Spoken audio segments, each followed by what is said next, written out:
Well, now the 80s, and it's time to take out the crystal ball and try to predict some of the changes which will affect life in our valley in the next 10 years. It's going to be a time of tremendous change. The chances are that by the end of the 80s, we'll hardly recognise our valley or the way of life of its people. We'll see lots of industrial development and positive signs of growth. We'll face many challenges, and we're going to have to be very adaptable to change. There's no doubt that the future of this valley and this city will be closely linked to our plentiful resources of coal. Coal will have two major impacts, one as an export commodity, and the other as a source of energy for our own industry and transport.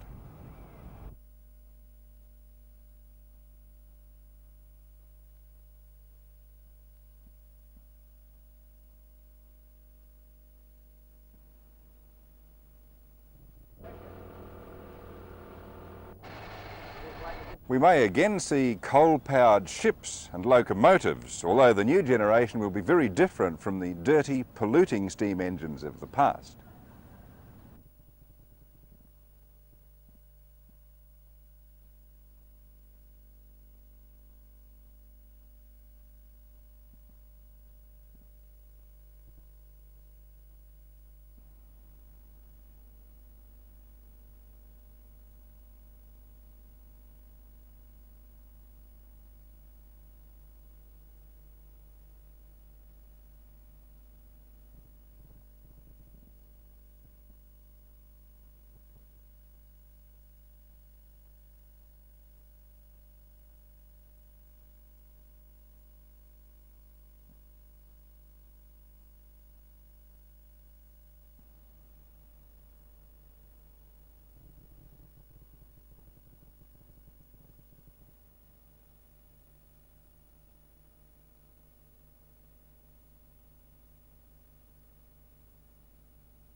And while all of this is going on in and around the port, there'll be plenty of development going on at the other end of the line.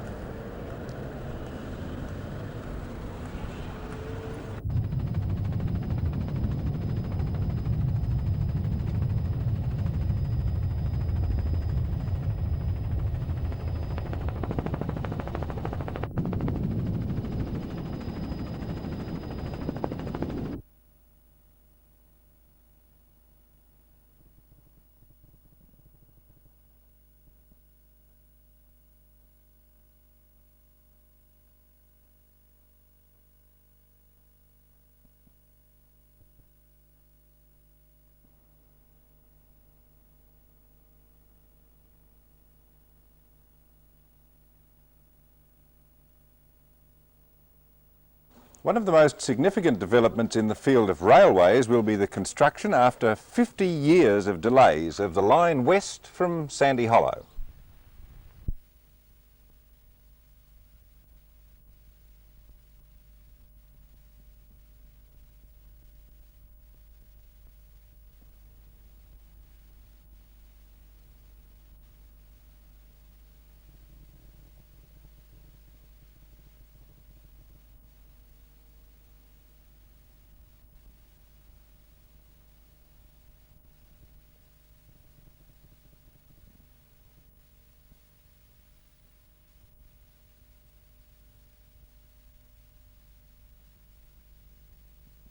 The other big use of coal will be in the generation of electric power, and this is where the really big money is going to be spent in the next few years.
So the mine can scarcely cope with the concept of spending thousands of millions of dollars to double or possibly more our electricity generating capacity.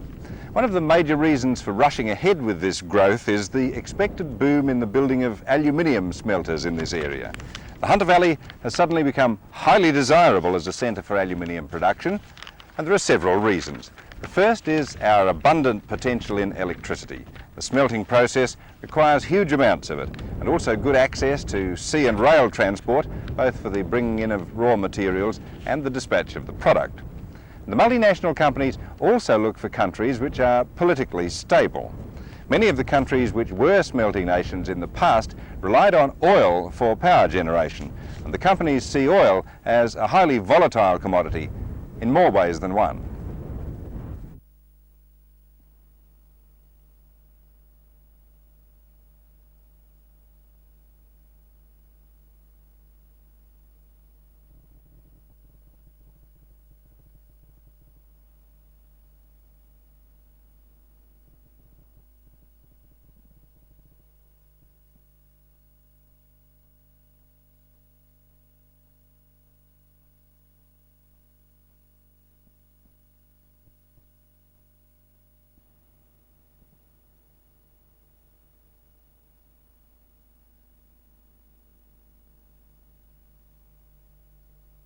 And a third company, Comalco, is evaluating the prospects of building yet another smelter, this one at a cost of around $440 million. There's also going to be another major change in the district's energy supplies early in the 1980s, the coming of natural gas. Work has begun on the construction of a pipeline between Sydney and Newcastle to bring natural gas to the area. $70 million is the bill.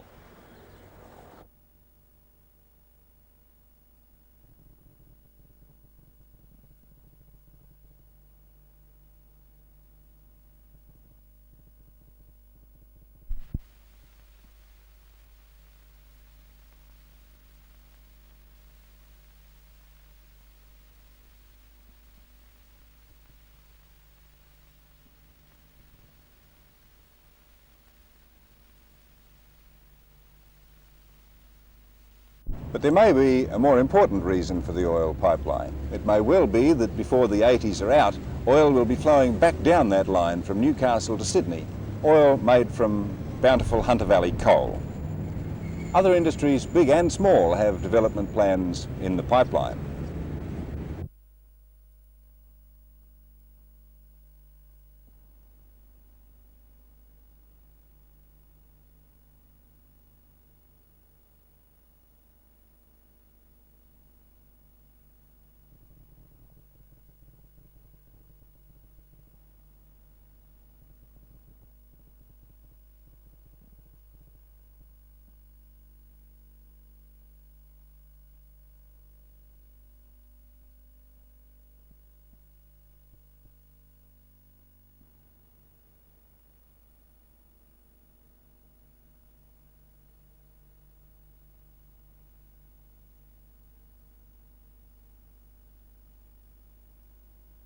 In fact, talking to industry leaders, one repeatedly comes across a feeling of hope, or perhaps even confidence, that the future is going to be better.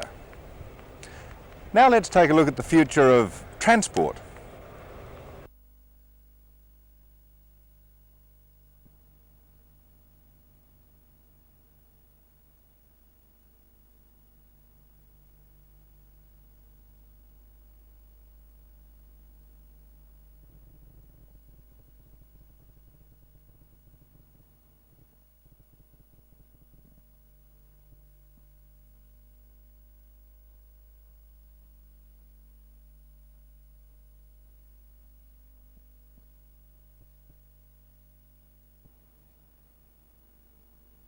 It's a sign of how concerned politicians are about the future of our oil supplies and how much they're looking to coal to fill the gap. But despite this, the great Australian love affair with the motor car will continue to develop. What will tomorrow's cars be like? Jim Sullivan. I can tell you what you won't be driving in 10 years' time. It won't be a radical electric car. It won't be powered by a fuel cell or be nuclear powered or anything else from the realm of science fiction. In fact, the cars that will be popular in 1989 will be probably fairly much like the Honda Accord, a fairly slick shape and an efficient engine. I think that's typical of the trend that we'll see over the next 10 years. In fact, while we might speculate on what those cars will look like, they're already on the drawing boards of the major manufacturers. And in fact, those manufacturers will be too busy trying to squeeze the most out of every litre of petrol to worry too much about changing body shapes. They'll look at body structure and they'll try and make it lighter because that saves fuel. They'll probably look at components like bumper bars and make those lighter, perhaps even out of plastic. Suspension components could even be out of plastic as well. But the whole emphasis will be on improving the efficiency of engines. The most popular engine will be a 4-cylinder, probably between 1600 cc's and 2 litres. But that's not to say that some of the larger engines won't survive with fuel-saving devices such as turbochargers, or even the ability to switch off, say, 2 of 6 cylinders when they're not needed.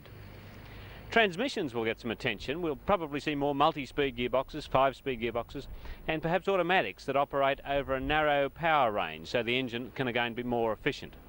Diesels will become more popular, but before that can happen there'll have to be a change in Australia's refinery capacity, because at the moment, if there was a single volume selling diesel car, there wouldn't be enough diesel to go around.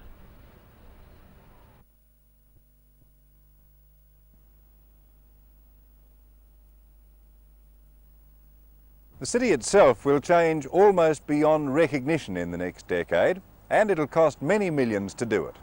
Let's look at some of the projects already underway.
And Hunter Street, what will it look like? Will there still be a mall? Decisions taken in recent months probably mean that the answer is yes.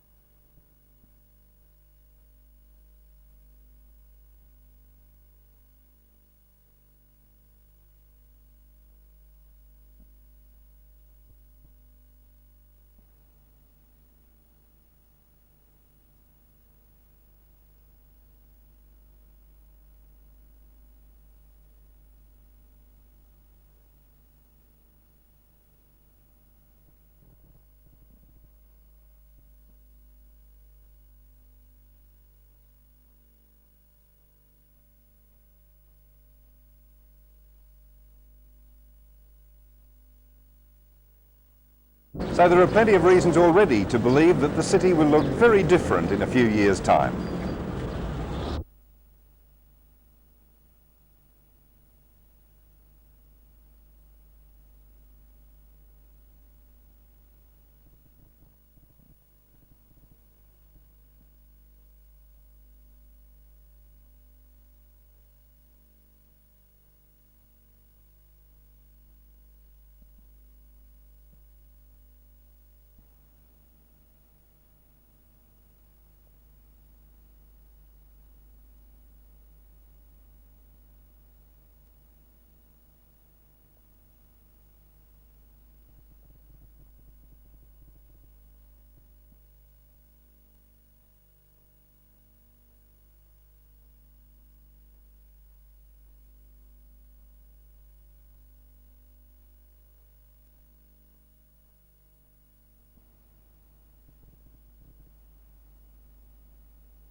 It wouldn't be possible to list all the known developments in the private sector, let alone that which isn't known, nor have we touched on the suburbs and surrounding cities and towns, or the Central Coast with its vast potential. Suffice to say that it all adds up to a very promising few years. The things we've listed so far total more than $4,000 million, and that's a huge vote of confidence in the region. What will it all mean for employment prospects? Well, it's hard to be precise, but there will be opportunities for unskilled, semi-skilled, skilled and specialist labour. There are going to have to be changes in attitudes by employers and unions to get the best out of the future. A lot of good work has already been done in getting management and labour together to work for a common goal of prosperity. The region's industrial image is gradually improving, largely due to rational thinking and exchanges of opinion between unions and employers. So there is every reason to be optimistic about our industrial and commercial future.